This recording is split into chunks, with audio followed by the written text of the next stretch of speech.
تاني غلطة بقى الآباء بيعملوها تجاه الأبناء، انك تطلب من ابنك حاجة انت اصلا مش بتعملها. مثال بسيط، 90% من البيوت المصرية الآباء كتير فيها بيدخنوا، فأول ما بيعرف ان ابنه بيدخن يا نهار ابيض بيجز جدا وبيتعصب جدا وبيزعل، انا ما ربيتكش، انا مش عارف ايه، اتأمرون الناس بالبر وتنسون انفسكم. انت ازاي بتطلب من ابنك انه ما يشربش سجاير وانت بتشرب سجاير؟ دي حاجة مش منطقية. ووقت ما تعمل كده اعرف ان انت هتضرب عمود مهم جدا في علاقتك بابنك، هتضرب عمود في قوة وقيمة نصايحك لابنك، هيضرب بيها عرض الحائط كده، مش هياخد بيها بعد كده، لانه هيحس ان انت بتقول كلام مش منطقي. ابويا زعلان ان انا بدخن، طب ما هو بيدخن، طالما هي حاجه غلط انت بتعملها ليه؟ اكيد فيها حاجه حلوه، ما هو لو ما فيهاش حاجه حلوه انت مش هتشربها، فبالتالي انا مش هشربها. وما تنساش ان ابنك بيتاثر بيك، انت الرول موديل بتاعه، انت الشخص المثالي بالنسبه له، انت كده اللي بيبص لك. فليه ما تبقاش دايما رول موديل لابنك؟ ليه ما تبقاش انت المثال اللي بيحتذي بيه؟ ليه بلاش نطلب من ابننا حاجه ما بنعملهاش؟ الام بتطلب من بنتها ان هي تصلي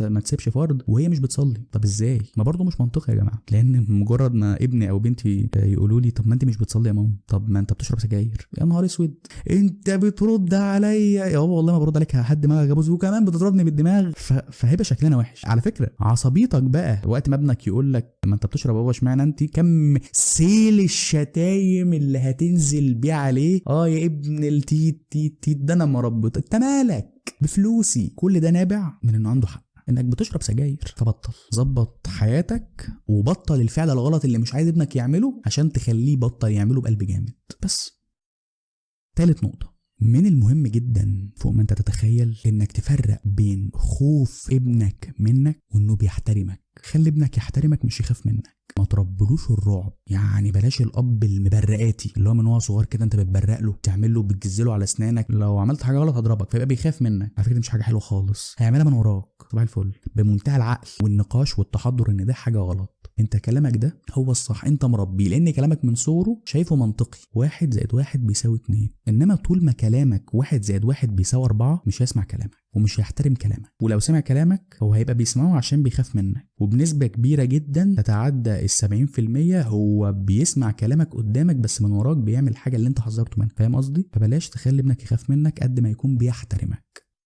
رابع حاجة دي بقى عايزة لها قاعدة، حاجة مدمرة. ال3 نقط او ال4 نقط اللي انا قلتهم، احنا قلنا العشوائية، قلنا بلاش نطلب منهم حاجة احنا مش بنعملها، قلنا خلي اولادنا يحترمونا اكتر ما يخافوا مننا، يخافوا على زعلنا عشان بيحترمونا. الرابعة بكل دول وبكل اللي ممكن يجي بعد كده بقى، المقارنة المقارنة المقارنة المقارنة. اتشقلب لكم، ما تقارنش ابنك او بنتك بحد، اوعى تعمل كده، اوعى، ده جحيم، ده عذاب، انت بتدمر ابنك. اوعى تقارنه بحد خالص، انت مجرد ما تقارن ابنك بحد انت بتدمر له ثقته بنفسه، انت بتخلق جواه عقد نفسية وكلاكيع مش بيقدر انه يتخلص منها بمرور الزمن والوقت. على فكرة انك دايما بتحسسه ان هو لا يستحق، شايف فلان بص عمل ايه، بص انت فاشل، ناقص درجتين وهو مقفل الماده، اخس، انت بتموته بالبطيء. مقارنه ابنك بحد تاني اول حاجه هتترتب عليها انه ثقته في نفسه هتنعدم، مش هتقل، هتنعدم، عقد نفسيه وكلاكيع، وهيفضل كاره الشخص اللي انت دايما كنت بتقارنه بيه. انت ليه حاطط ابنك في كفه مع حد؟ المفروض انك بتشجعه، صح؟ ده مش تشجيع الا في حاله واحده، الاسلوب اللي انت هتقول له بيه، ان بص على فكره فلان قفل المواد كلها وجاب مجموعه اعلى منك، ودي حاجه انا مستغربها جدا لان انت اشطر منه بكتير قوي قوي قوي. انت حسست ابنك واكدت له ان هو فعلا اشطر منه، انت بس محتاج ايه؟ تشتغل اكتر شويه وتذاكر اكتر شويه وهساعدك.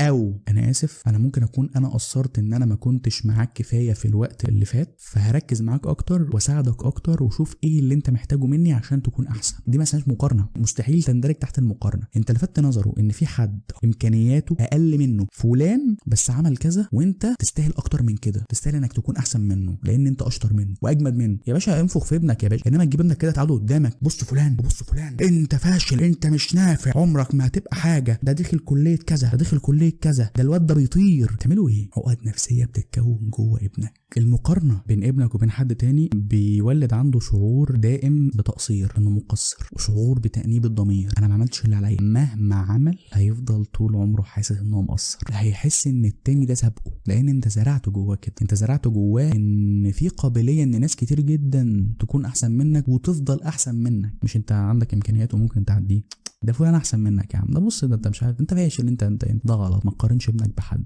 نروح للنقطه اللي بعدها، الكلمات والجمل السلبيه، انت حمار، انت غبي، ما تفهمش، قعدت الكوبايه وكان قصد يوقع الكوبايه، ايه بقى لازمه انت غبي وانت حمار مش عارف ايه، اللي بتتقال في اوقات الهزار وفي اوقات الجد وفي اوقات الغضب. ام بتذاكر لاولادها انت شكلك حمار، انت بتفهمش، انت طالع غبي كده ليه. الكلمات دي بتترسخ في ذهنه. نراقب كلماتنا. انت بتقول لطفل عنده 7 سنين ولا 10 سنين انت غبي انت فاشل، لا بيترسخ في ذهنه ان هو بيتاكد له كده ان هو فاشل. هو سمع الكلمه كتير قوي، انا فاشل فاشل فاشل، هو اوريدي هياخد مناعه بعد كده فهيتعود عليها، بس انت زرعت في ابنك ان هو فاشل. شكرا.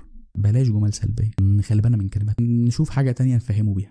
في حاجه بقى هي بتحصل من زمان، دلوقتي مش عارف هي بتحصل ولا ايه، بس ممكن تبقوا تكتبوا لي في الكومنتات. يعني لو وصلت للجزء ده من الحلقه شكرا جدا بصراحه، انت جامد. اعمل لايك بقى وسبسكرايب وشير عشان الكل يستفيد. يا عم يلا انجز، عايزين نكمل الحلقه، يلا صباح الفل. المهم الحاجه اللي انا بقول لكم عليها دي الاول وهله كده تستغربوها، الا وهي السخريه، انك تسخر من ابنك على سبيل الضحك. يعني ايه الودان دي كلها، ايه كرش ده يا قلبوزه، ايه الخط ده، ايه نعيشه الفراخ دي، وضحك بقى. وفي عزومات القرايب بقى بص بنغرف على ودان، والله بنغرف الاكل كده.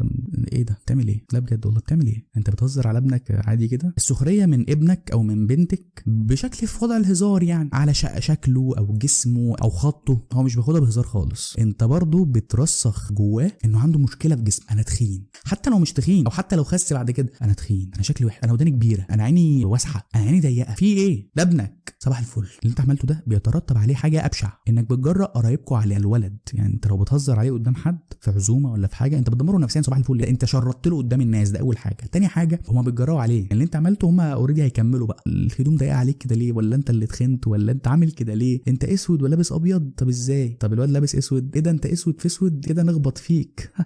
ايه السخافه دي؟ ايه ده؟ فدي برضو حاجه من ضمن الاخطاء اللي الاباء بيعملوها تجاه الابناء. وصدقوني انا مش بحفل على الاباء، والله العظيم اقسم بالله ده ما فيديو الغرض فيه ان انا اطلع الاباء بصوره وحشه. انا بجيب حاجات هي اوريدي موجوده واطفال بيعانوا منها، وده بيأثر سلبيا بعد كده. خلي بالك انا كل ده انا بكلمك في تربيتك لاطفالك. هو ابنك لسه طفل، حلو، بما اننا كنا قاعدين في عزومه وانت حفلت على ابنك، فالاقارب برضو ذاته عادي، ولد ما عيطش فقشطه صباح الفل، هو بيضحك اهو مبتسم عادي. من ضمن الحاجات اللي هتلاقيها منتشره جدا، بلاش تحسس ابنك انه مش موجود، انك تهمشه انه هوا، بالذات في الزحف، في وقت ما يكون كان في تجمع عائلي لذيذ هو مش موجود. يعني ابسط حاجه مثلا في رمضان وارد ان ابنك يكون بيصوم، ليه بنفترض ان الاطفال مش مهم ان هم يفطروا، الكبار الاول ليه؟ لا معلش بقى انا عايز اعرف ليه. بالعكس ده طفل قوه تحمله اقل، فبالتالي لازم تكون شايفه واخد باله مقدر الحاجه اللي هو عاملها. انت صايم؟ لا ده انت المفروض تتفاخر بابنك وتعرف الناس كلها ان هو صايم، واول واحد يتحط له ميه، واول واحد يتحط له عصير، واول واحد يتحط له اكل، وتساله ايه بقى اللي بيحصل. ده في الجنه اللي انا قلته ده. الحقيقه بقى الواقع ايه؟ تعالي خدي يا كذا، خدي يا كذا، خدي يا كذا. لا والنبي ما حد واكل الورك ده غيرك. اهو الدنيا اتوزعت، كله حط له العصير والاكل والشرب مش عارف ايه. ابنك ضيف شرف. الطفل بيحب انه يتقدر ويتشاف، بيحب انه يقلد الكبار، بيحب يحس انه كبير، بدليل انه في سن معين اللي هو السن اللي انا بتكلم فيه بيبدا يتشاقى ويتدخل في الكلام، فانت تصغر له وتشخط فيه. ايه الغرض من الشقلبه اللي هو بيعملها دي؟ انه عايز يظهر، عايز يقول لك انا موجود، انا اهو، بيلفت الانتباه، عايز يبان. انت بقى ايه؟ انت عايز تلفت الانتباه، انت مش موجود اصلا، انا ههمشك. والطفل برضه عايز يقعد على كرسي السفره زيكم مش عارف ايه. لا مش مهم تقعد على كرسي، قوم يلا ما عشان طنط تاكل حرق. مهم طنط تاكل مش مهم، الابن ياكل، الطفل ياكل، طنط بقى تاكل ما تاكلش دي كبيره تستحمل. الطفل ما تهمشوش، حسسه بدوره. وما اقبح، شوف بقول ما اقبح التفريق بين الاطفال.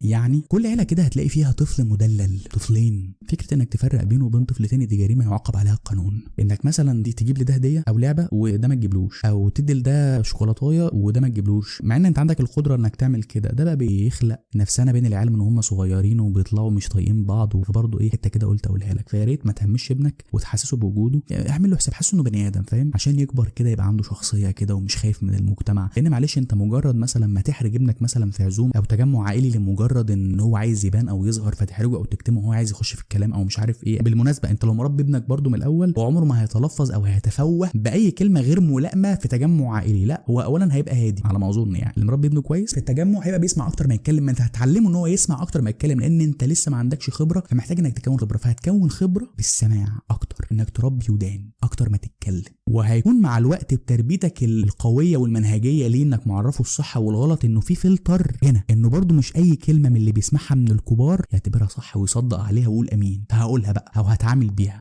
انت حاطط له مبادئ، زارع فيه زرعه كويسه، فهيقدر انه يفرق بين الصح وبين الغلط، ايه اللي انا استفاد بيه وايه اللي لا. لو ابنك مثلا عمل اي حاجه ممكن تكون مشروع وانت اتجننت عليه، اللي هو مثلا ما كلش، طفل، هو الطفل طبيعي يتقمص، اتحط له حاجه قدامه في الاكل، هو بيحب الورك وانت حاطط له صدر، فقال لك انا مش عايز، انا بعمل لك كده، ما هو بيتقمص، طفل عنده 6 سنين، فانت بقى قمت ظاهر له وقمت مديله بالبوكس مكسر له اسنانه. طب ده كلام، انت دمرته نفسيا. لا وكمان دي في حفله، ده انت قدام الناس. اي موقف وحش هيحصل لابنك منك هيفضل فاكره هنا، بالذات لو الموقف ده فيه تكسير لثقته بنفسه، هيفضل فاكرها وهيربط بقى. انا بابا او ماما احرجتني في وقت معين في تجمع مثلا، هو بقى عنده فوبيا من الزحمه، التعامل مع البشر عموما، وهو في الفصل ما هو طبيعي لسه بقى داخل على العالم مع ابني بقى. يعني في حد بيبني صح زي ما احنا قلنا في اول الحلقه كده، ان انت علمته كذا وحفظته قران في الاول عشان لما يوصل لمرحله معينه تستشهد له بايه ان غض البصر وي.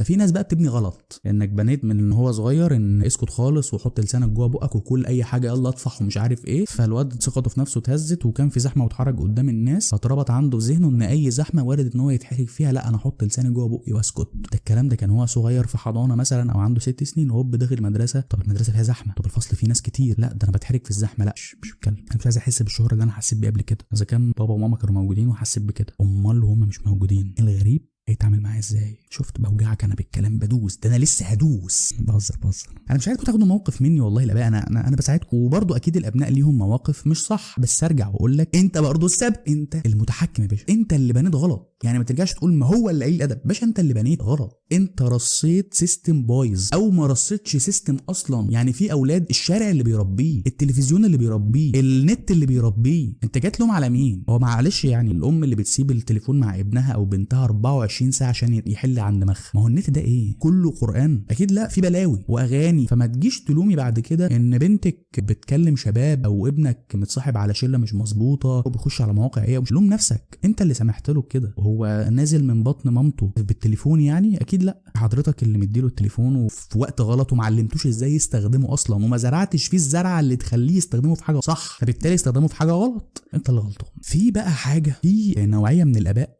بيبنوا غلط او ما بيبنوش، تابعين للعشوائيه في التربيه. في واحد بقى يقول لك ايه، يعني بيفتكر موضوع التربيه ده، والمناسبه التربيه اللي انا هقولها دي هي تربيه سلبيه جدا، بيفتكرها وابنه عنده 14 سنه، ابنه خلاص تم مرحله البلوغ، صوته خشن، فطبعا الناس قالوا له لازم تصاحبه، كلام جميل ما قلتش حاجه، 100 صاحبه. طب هل الوالد فاهم انه يصاحب ابنه ازاي؟ هو اوريدي اصلا هو في جاب، في كده ثلج وحيطه كبيره عرضها قد كده من زمان، انت ما انتش متوغل جوه حياته ومش عارف هو بيفكر ازاي وايه الافكار اللي اتربى ونشأ عليها، مع انك انت ابوه، يعني اوريدي انت اللي تكون حقنه بالافكار دي، الافكار اللي هي كلها صح، انت سبته بقى للتلفزيون هو اللي يزرع والشارع والنت، ففي جاب اوريدي، فتبدا تقرر انك هتصاحبه وعنده 14 سنه. فتخيل صحوبيه الاب بتكون عباره عن ايه؟ انه يهزر معاه بالالفاظ، مش بقول ان هو بيشتمه يقول له يا ابن كذا، لا، على فكره المواقف اللي انا بحكيها دي مواقف من الواقع حصلت قدامي ومع ناس صحابي بالمناسبه كتير جدا، ان الاب ممكن يبقى قاعد مع ابنه او صحاب ابنه وابنه اوريدي موجود معاهم ويهزر بالالفاظ، يعني مثلا واحده او بنت معديه مش عارف لابسه ايه، فشوف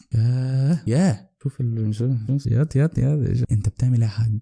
تعمل ايه؟ هو ده مفهومك عن الصحوبيه؟ انت بترسخ له في دماغه ان هي دي الرجوله، ان هو ده الصح. يعني اوريدي اصلا الواد في السن ده بتبقى شهوته طافحه، فمحتاج اللي يحجمه ويفكره بدينه، اللي يفكره بربنا، اللي يفكره بحاجه اسمها غض بصر. يعني انت اوريدي ما بانتش، جت بوظ بايظه اصلا. يعني يمكن يجي له حد صالح من بره ربنا يبعته له، شاف فيديو على النت قلبه اهتز كده وقال لا ومش لا ولازم اصلي والتزم واغض بصري، انت جاي له ابوه ده بص البت عامله ازاي، ايه ده فعلا، ايه اللي انت بتعمله ده؟ اسكت يا حاج الله يرضى عليك. طب هل عشان انا بنيت غلط او ما بنيتش اصلا ما قربلوش خلاص اسيبه كده يضيع؟ اكيد لا، ما بقولكش كده، في حلول، بس ما تروحش تعالج غلطك بغلط اكبر، انت بتبوظ. يعني انت يوم ما قربت ويوم ما قررت انك تعمل او تبني انت بنيت غلط، يعني انت جاي متاخر وجاي تعمل حاجات مش مظبوطه. مفهومك عن القرب من ابنك او صحوبيه ابنك انك تنزل وتتكلم بلغه الشارع بتاعه وتعمل الحاجات اللي الشباب اللي في سنه بيعملوها، فبلاش نوعيه الهزار الغريبه دي، ده مش هزار ولا دي تربيه، عشان بس ما نضحكش على نفسنا.